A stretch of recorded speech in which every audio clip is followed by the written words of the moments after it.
Hello there guys, and welcome to Star Wars Comics, a place where we discuss Darth Vader every single day. No, not really. I apologize for doing so many Vader videos, but seriously, they are so much fun. However, I understand and I promise to cover other comics as well.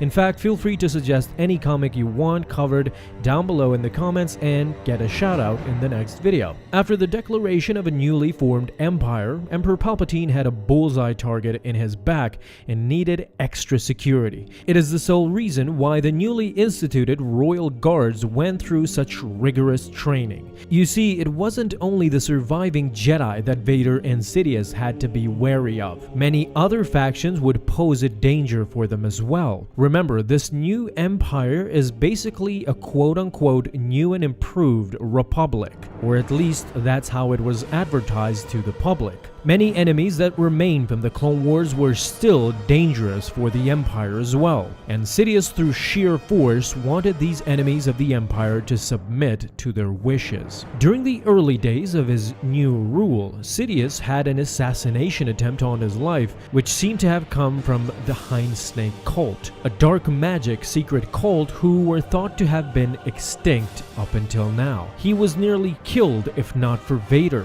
who was there at the right place at the right time. Full disclosure, this was actually a test by Palpatine in order to see what his new apprentice was capable of, but that's a comic story for another time. Today I want to focus on Vader's wrath and what came after this assassination attempt. Let's start from the beginning. Darth Vader was summoned before his master on Coruscant. Once entering his chambers, he kneeled before Sidious, but suddenly something overcame him.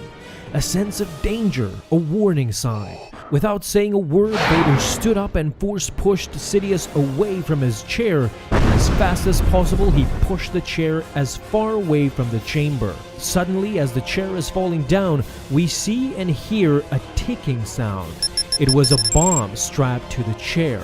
The explosion was immense, so big that even from far away, it actually still damaged Sidious's chambers. Filled with anger, Vader lifted both royal guards, choking them without mercy. Furious at their incompetence, he threw both of them out of the chamber and to their deaths.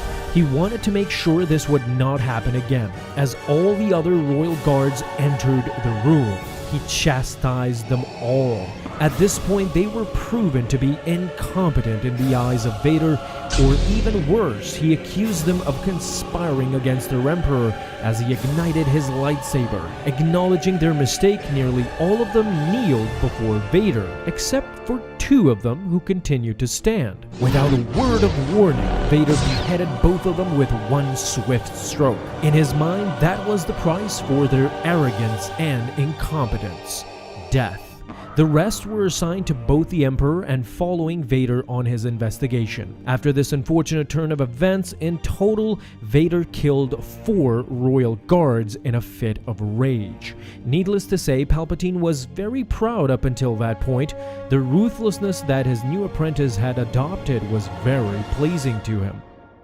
Since this is Legends, what is the main difference you see between Darth Vader in his early days from Legends to canon? So far we have 10 new canon issues of Vader comics where we see his days from the start of the Empire, and with this video you can see that he was already very well established in Legends even early on. So that is it for today guys, hope you enjoyed everything I made, and if not, and if you have any thoughts or feedback, that is very much appreciated. Feel free to leave them down below in the comment section. This was Star Wars Comics, and of course, may the Force be with you always.